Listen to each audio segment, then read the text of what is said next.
میری بہن جواب یہ ہے اس معاملے میں، یہ جتنی جو جلد کی بیماری ہوتی ہیں زیادہ تر یہ جناتی بیماریاں ہوتی ہیں۔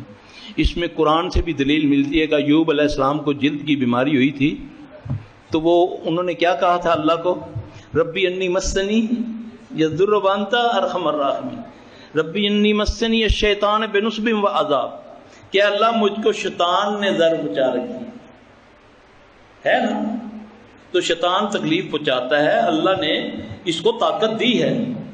تو ہم نہ اپنی وہ کیا کہتے ہیں اوور کانفیڈنس میں کہتے ہیں وہ 80 اشرف المخلوق ہیں، سانتے کچھ نہیں ہوتا، ایک ڈنگی تمہیں نچا کے رکھ دیتا ہے ڈنگی، تو جن تمہیں کچھ نہیں کہے گا ماما لگتا ہے جی، جس کے بارے میں اللہ کے نبی نے فرمایا کہ یہ چھوتا بھی ہے، یہ مس کرتا ہے۔ قرآن کہتا ہے کہ ان حوروں کو نہ کبھی کسی جن نے چھوا ہوگا نہ کسی انسان نے، اس کا مطلب یہ چھوتا ہے،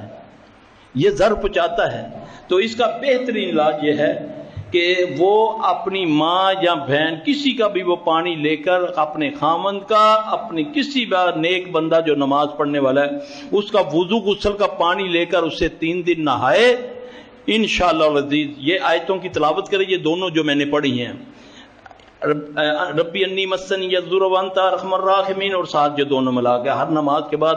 7 بار پڑھے، 3 بار پڑھے، اور اپنے جسم کو دم کرے، انشاءاللہ اللہ شفا دے گا اس کو۔